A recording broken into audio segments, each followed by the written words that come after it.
Hello, good afternoon, and a warm welcome to ABS, Antigua's and the region's news authority. I'm Garfield Burford. We interrupt regular programming to bring you breaking news on TV, on radio, and online. And we welcome our viewers right across the region and indeed across the world. We continue our extensive reporting on the impact of Hurricane Maria, menacing malevolent Maria. Thankfully, the damage was minimal here in Antigua as this country was outside of the range of the hurricane's most powerful winds. However, the Commonwealth of Dominica was not so fortunate, however. Maria left a trail of death and destruction there, unfortunately. The monstrous menace of Maria, a Category 5 hurricane, made a direct hit on the Nature Isle Monday night into Tuesday morning. And in the words of Prime Minister Roosevelt Skerrit, the island was brutalized. Prime Minister Skerrit surveyed the devastation on his country from the air yesterday morning, and he's been doing that since yesterday, certainly over the past 24 hours. He now joins us live in studio, and it is our distinct pleasure and privilege here on ABS to talk to Prime Minister of the Commonwealth of Dominica, the Honourable Roosevelt Skerrit. He'll be with us certainly for the next half an hour or so. Thanks very much, Prime Minister. Really appreciate you talking with us. Thank you. Firstly, our sympathies or commiserations here in Antigua and Barbuda and across the region for what you've suffered from Hurricane Maria. All right. I want to thank, first of all, ABS.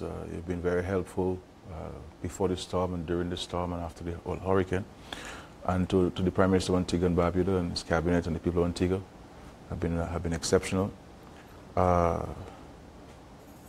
country was devastated.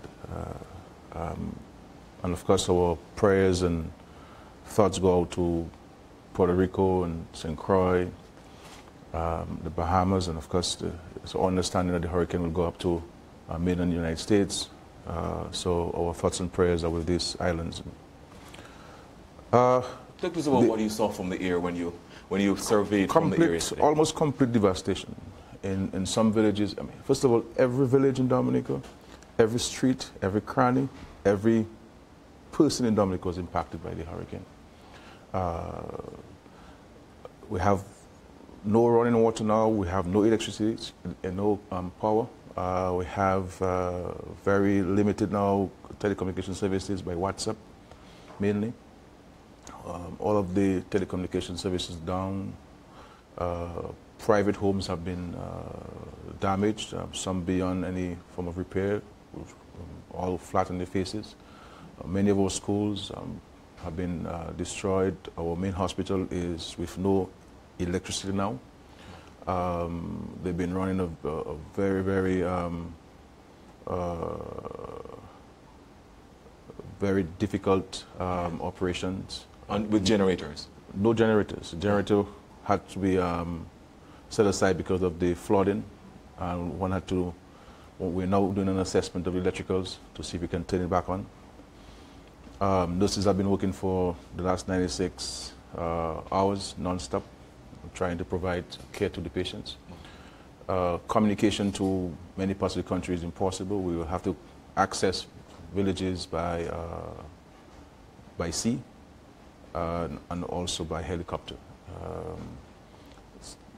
It has been brutal, and we've never seen such destruction. Unprecedented, Prime Minister. Unprecedented. It will take us a very long time to get back to our state and so forth.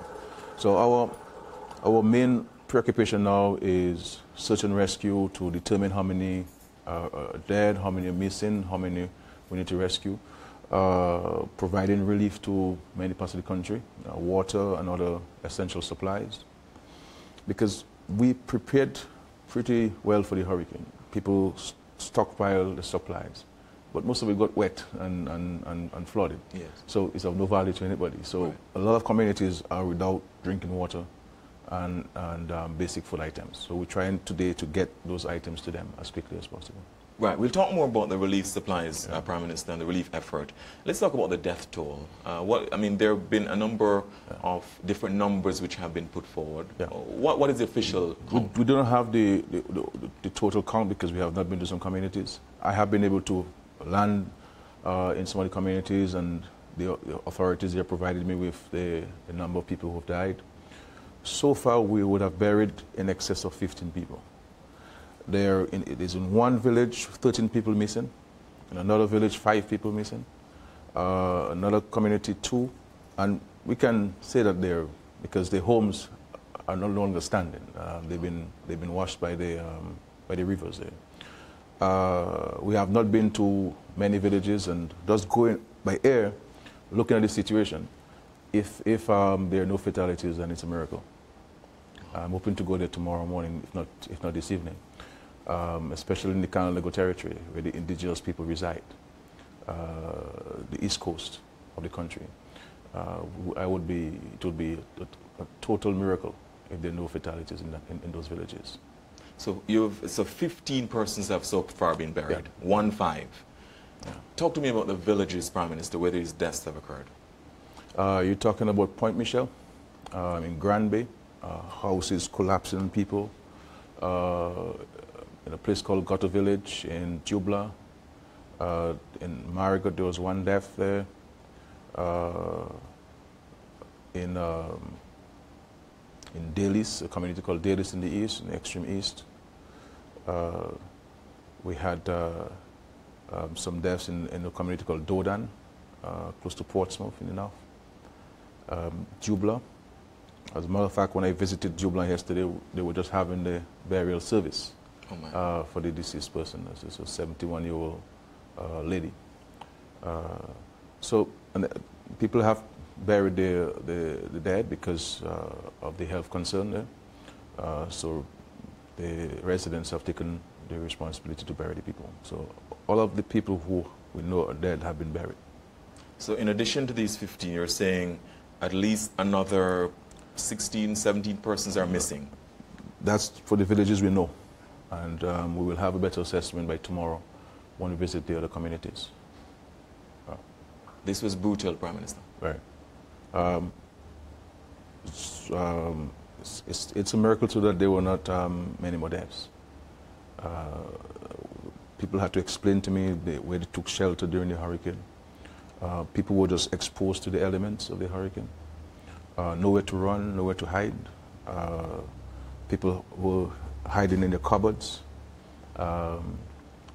cramping themselves in the kitchen cupboards to survive. In my case, for example, I had to put a mattress over my head with 2 police officers to prevent the falling roofs from coming onto us and so on. So there are a number of people who've been really traumatized by this. Little kids are meeting me, and asking me why did Jesus do that, You can't understand this situation. Talk to me more, Prime Minister, please, about the experience. You touched on it during the storm, during the passage of Hurricane Maria, which made a direct hit. I mean, we were looking at the satellite imagery here with the eye passing directly over Dominica. Your experience, describe for me when the roof started to go. Tell me about it. I mean, the speed of the winds, you were hearing the sounds, and you were hearing things moving around you, things falling. It's dark, very dark, pitch dark, no electricity, so you do not know what's happening. And that was the most traumatizing part of it. Things were happening to you and to your neighbors, and you could not see what was happening. It was pitch dark. And I just knew, once my roof went about minutes to 9 in the evening, that there was going to be serious destruction in the country because the roof was pretty sturdy. So from the time daylight appeared and I was able to look at my neighbors, every single person in the area where I live, their homes were impacted. Every single person, with no exception. And in some cases, no matter how well or properly constructed your roofs were, the speed of the wind, the velocity of the wind, the merciless nature of the wind, with rain, was totally devastating. And if your roofs were not blown off or your homes were not crushed to the ground, you suffered tremendous flooding. So even, for example, myself, when I went down to the basement, all of the windows were smashed. We had to, on the doors, and we had to break the other doors, so that they do not create missiles and injure us. So we could feel the wind, we could feel the rain. and it started flooding. But luckily, the basement was 2 steps. So one level, another level, so the water was flowing from the higher level to the lower level. Otherwise, the water level would have risen and created. So people had the situation. So they went to the basement, started flooding, and they had to run to the neighbors.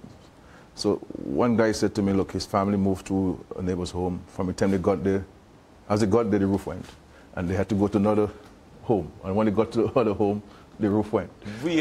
So people were out, during the high winds, experiencing this hurricane. And as I said, it is just, we have many deaths, but it is just a miracle that we do not have hundreds of deaths in the country. It's a miracle that there were not hundreds of deaths. Because when you look at the destruction and people were in those homes or out in the open, it's just fortunate. You had to put a mattress over your head. Yeah. Tell me about that. I mean, I'm the list of the apostles. People who had it more difficult than myself, and my preoccupation then was not necessarily about myself, it was about the other communities I know that are vulnerable. And we had fortunately gotten a lot of people to take the hurricane seriously because we were on the air constantly pleading and beseeching people, let us take this hurricane seriously. Fortunately for the majority population, they did. So they went into shelters. Yes. And the shelters in the vulnerable communities survived because they had concrete roofs at some schools and public and private buildings. So most of the shelters, or a number of them survived, though there was some flooding and so forth, but they were not exposed to the elements in any severe manner. Prime Minister, there are many Dominicans living here in Antigua and throughout the region and throughout the world who are watching this broadcast online who would want to know what in your estimation so far has been the worst affected area? It's difficult to say. Every country, every part of the country, either 95% or 99% or 85% or 80%, everywhere in Dominica has received a serious beating. Every part. If it was not by the wind, it was by river and river coming to your homes and siltation, submerging your homes. Every part of the country, whether it is the upper middle class, or the middle class, or the working class communities, there were no classes as far as the hurricane is concerned. Wow. So this now, Prime Minister, is a massive relief effort that will be required. Yeah. Tell me, where are the displaced residents now? At this point, are they still in shelters? Yeah, some of them are shelters. We're resident people, so the day after hurricane, many people are trying to knock back the roofs and create some place. People have the mattresses out in the sun, trying to get them dry, and whatever clothing material you could have secured. They've been trying to go to the rivers and wash them and put them up, or water collected from the rain. So people are on the move, clearing the streets to create vehicular access and, to their homes and to public buildings. Many people are in shelters. Some are with neighbors whose homes will have a few homes that would have survived. But there are many who do not know where to sleep at night. Yeah, that situation. Wow. Yeah. What's the most immediate need now, Prime Minister, in terms of the relief effort? We need a lot of tarpaulins and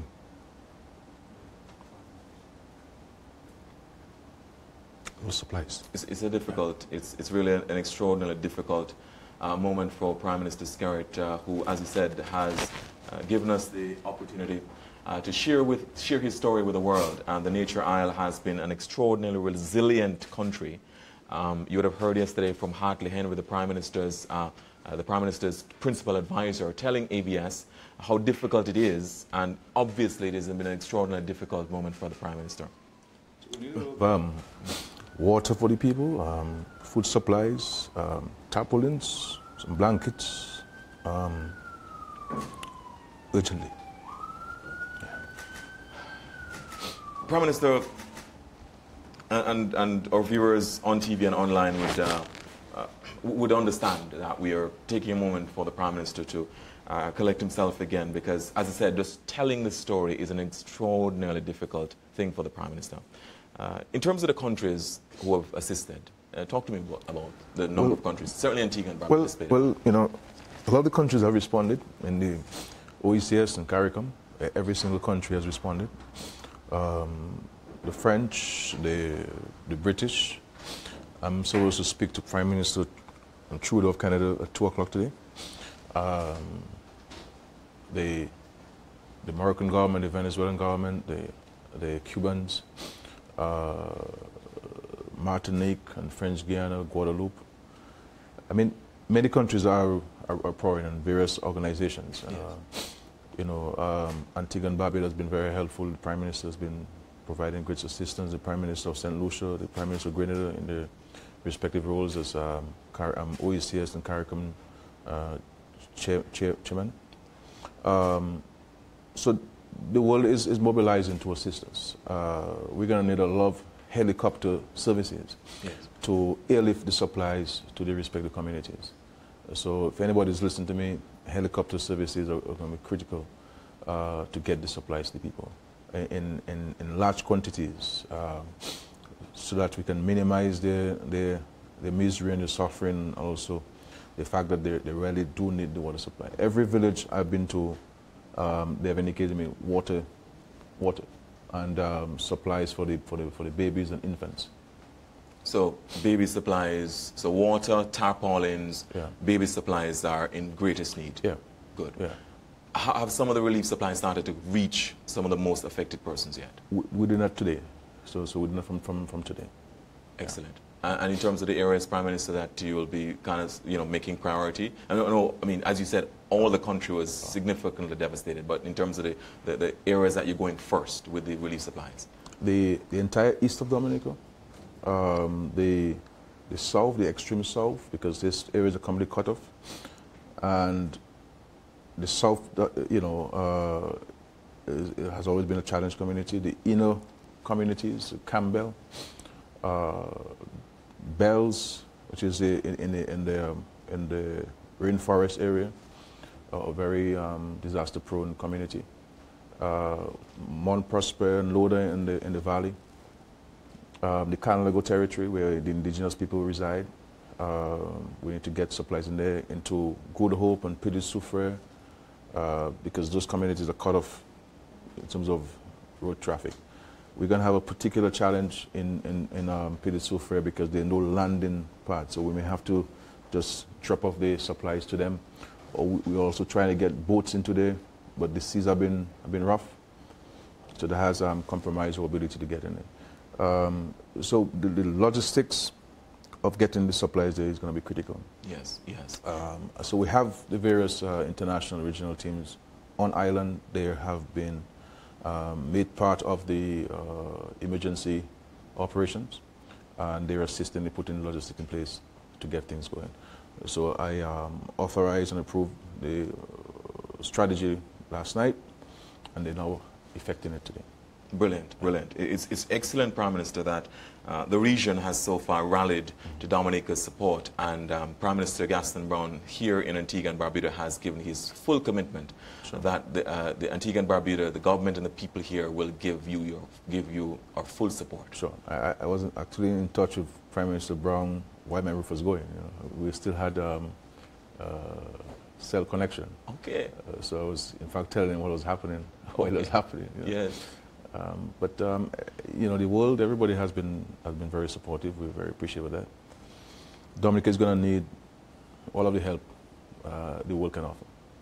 As small as it is, or as large as it is, we'll welcome the help for the people. Brilliant. And certainly the Prime Minister, the world has responded. In times like these, when the worst of nature has reared its head, the best of humanity has also balanced out. Talk to me, Prime Minister, about the impact that this would have had on the recovery after Tropical Storm Erica in 2015, because the country was essentially just still in the recovery phase following Erica. So how far has this put you back now? Put us back quite a bit, because we still have Erica to deal with. And on top of Erica, we have Hurricane Maria. With Erica, we had to relocate several villages. We have built many homes to replace them. We were doing a major housing project with 341 homes with all of the infrastructure, health clinics and all of the amenities. And with Hurricane Maria, we also have to take critical decisions in relocating many communities in Dominica. So there'll be quite a number of villages that will have to be abandoned and have the people completely relocated. Homes will have to be built for them, and try to restore their lives and their livelihoods as quickly as possible. Yes. Prime Minister, a lot of residents of Dominica who are living here, for example, in Antigua and Barbuda, the rest of the region, they're very desperate to reach their relatives, want to know the welfare of their relatives. What is being put in place, given that communication has taken a major blow? What is going to be put in place in the short term to try to boost the communication services there? Well, we have Digicel has flown in people. They came in yesterday to assist with restoring. Also, Flow has been working to extend the coverage. We're hoping that we can get some internet service moving so we can have a point of contact. There are no landlines functioning in the country, so that's a challenge. We have very limited cell coverage, mainly in the city. We go a few miles off. So both telecommunications providers are working feverishly to restore as much as possible of the telecommunication services.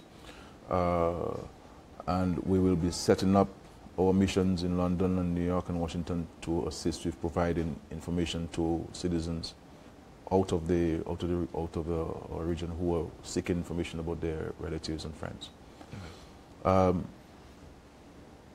My advice to many of the citizens who have concern is that we need to manage our anxiety. So always try to think that they're alive rather than they're dead.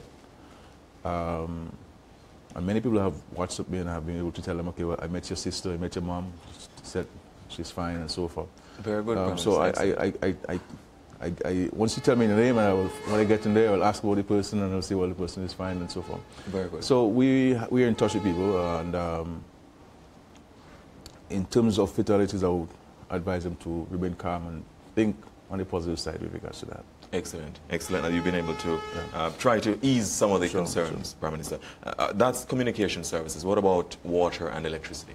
Yeah, the water company is, we're hoping that we can turn on, because what we did before the hurricane was to shut off a lot of the water systems to secure that which is the water in the tanks. So we have water in the tanks that we're seeking. We're now checking to see the water connections. So if the connections are fine from the storage facilities to the connecting pipes, then we can turn on the water supply for the city and the greater Roseau area. That will cover about a quarter of the country in terms of the supply of water for the Roseau area, Castle Comfort and Mount Daniel and Wallhouse and so forth, yes, and the entire city. So they were doing that yesterday and today. I mean, I went to my own village yesterday, and the villagers themselves were seeking to reconnect the water. There were pipes broken, and they went up to the mountains, reconnecting the pipes to restore water. So even in the absence of very robust state apparatus or something, people are getting community spirit is kicking in. People are moving and so on. And helping themselves. That's right. Yes. So I'm sure you're very heartened by that, because as we said, worst of nature met by the best of humanity. Yeah, I mean, we meet people in the streets and you tell them, look, get going, just put the galvanized on the side of the road, the boards, and we'll take them later on. Let us create access and so forth, and focus on making life better for all of us. If we're engaging ourselves in things that are not the right things, then we'll make it much more difficult for all of us and so on. Yes. But there's a growing sense, and I think once most of us would have known that our relatives are fine, then we get into the groove of really helping the communities and so on. Yes. And Prime Minister, in terms of the message, you touched on it a while ago, but the message to Dominicans who obviously are naturally resilient, so helping themselves and so on, and picking themselves up from this disaster. What would you say to your citizens at this point? It's going to be a very long and difficult journey. But I am confident that if we remain united as a people, we can bounce back. It will take us some time, As for myself, I am completely committed to the country and doing what I can to assist with raising the necessary financing and making contact. I had originally no intention of going to the United Nations, but I have decided to go, so I'll be traveling to New York tomorrow to address the United Nations General Assembly, to speak to the international community, to have meetings with the UN Secretary General, to outline Dominica's situation and how we believe the international community could assist us. So we will not leave any stone unturned. We all have to play our part as Dominicans, irrespective of who we are. There cannot be no differences whatsoever. We have all been impacted, and we can only make life better for ourselves if we work together. What do you think this disaster, Prime Minister, has taught the world? If the world were to learn a lesson from what has happened in Dominica, what do you think that lesson would be? Well, unfortunately, we have to wait for Irma and Maria to let the world understand what we've been saying to them for a long time, that we're very vulnerable. We're exposed to the ravages of climate change, and we need access to resources to build more resilient societies and countries. We have been playing our part, but the extent of the resources required to put in the mitigation systems is beyond us. If you look at a country like Antigua and Barbuda, it is very difficult for it to raise money in the international community because of its per capita and its GDP. Yes. Which is unfortunate that you're being punished for making progress. And so, like ourselves, the government of Antigua has a huge task if its efforts to rebuild Barbuda. So we're hoping that we can, and the intention was to also join forces, given Antigua a firm commitment to travel with Antigua, to speak to the international community of the need that Barbuda has in resettling the people. I will continue to join. We will certainly be even stronger with our bonds of commitment to going out there and to speaking on behalf of each other and the region for the resources that we need to rebuild our countries. And I am very comforted by the fact that there is a greater sense of unity among the leadership in the Caribbean, unity in purpose. And I think with that unity and that commitment, I'm very comforted. The prospects could be much better. Yes, and by the way, Prime Minister, this morning at the post-cabinet media briefing, the government of Antigua and Barbuda indicated that it would be making a $300,000 donation to the relief effort in Dominica. Yeah, thank you very much to Antigua and Barbuda. I mean, I know you have your own challenges. We do not expect that level of assistance because of your privileged challenges, but it speaks to the profoundness of the bonds of friendship. I would say not more friendship, but family, which exists between Antigua and Dominica. Yes. We've had a very long tradition of family ties and solidarity, and the Prime Minister Gaston Brown has been providing that level of leadership. Brilliant. A penultimate question, Prime Minister, because I know that you're an extraordinarily busy man. I mean, you still have more villages to look at. You're going back to Dominica later today, right? Yes. And you have more areas to survey the damage there. And frighteningly, dreadfully, there might be more deaths that you're going to come upon. What would be your message to Dominicans abroad or watching this broadcast here in Antigua, Barbuda, the rest of the Caribbean, the rest of the world? What would you say to them? I think we have to join forces to do what we can to mobilize support to the family and friends back in Dominica. As I said, it's going to require the support of every single one of us, individuals, countries, institutions, organizations. But I believe the Dominican diaspora has a very important role to play in mobilizing material and other resources to help the country. If there ever has been a time when Dominica needs its people the most, it is now. And I think there is a commitment on the part of the Dominican diaspora to mobilize. They did so very, very well after Erica, and I see them even quadrupling their efforts to assist the homeland. Yes. Prime Minister, this broadcast is being followed by millions around the region, in Latin America, in North America, all over the world. What would you say to persons here on this Thursday, how they can assist immediately Dominica? Well, we have a list of a number of things, a number of supplies, and we will give you a copy so you can post it also. Yes. But I've been provided for a list, as I said, with food, water, roofing materials, lumber, plywood, windows, doors, nails, communication equipment, tarps and plastic sheeting, hygiene kits and comfort kits, medical supplies, baby supplies, including formula, baby food, wipes, diapers, adult pampers, solar lanterns, generators from 5 kVA to 10 kVA or even beyond that, collapsible water containers, the 1 gallon, so that we can pass it to the communities, yes. Flashlights, batteries, portable stoves, mattresses, cots, energy biscuits, water purification kits and tablets. So the wide range of things that we can provide. If we get the building material, people are prepared to hit the road running, to recover their homes and to have less people homeless in the country. Yes. Prime Minister, I know that the world has heard, the world has responded, and the world will continue to respond.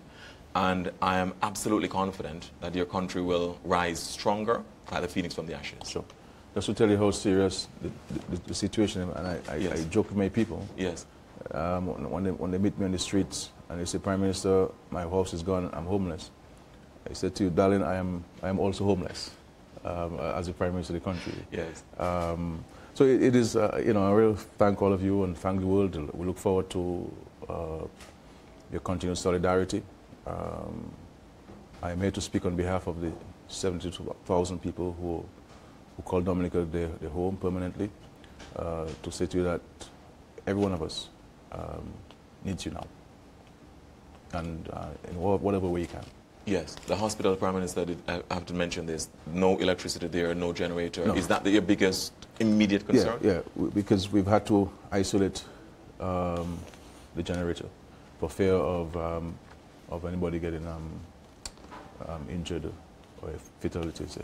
But the hospital, we run in the hospital now worse than in the military, in a war zone.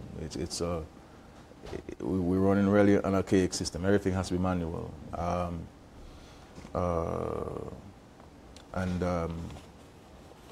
We cannot, the dialysis system machines are down because of the roofs blown off and no electricity.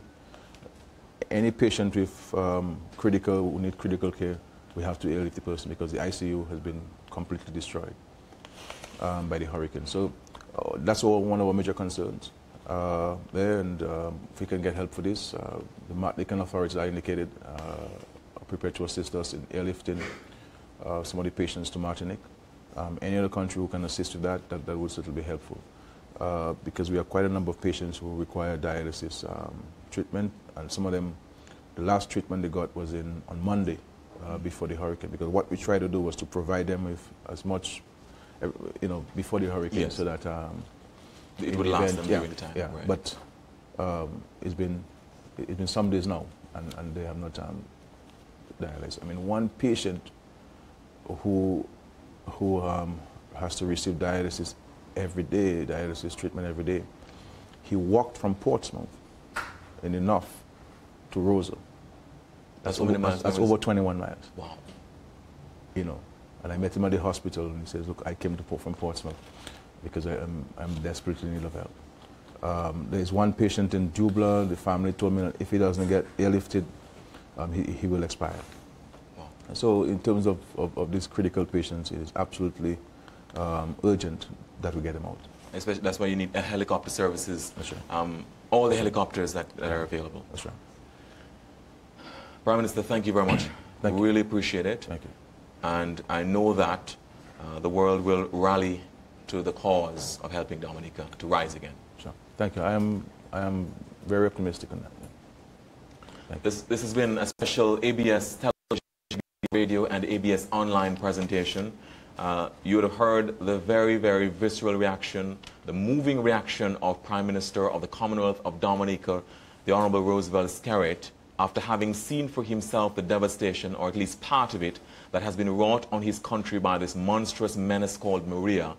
He has seen it and is asking for the world's assistance to ensure that Dominica will rise again. He's already said that the spirit of his people is strong, and the community spirit has already started to show in relation to Dominicans who are trying to help themselves, restore their own water supplies and so on.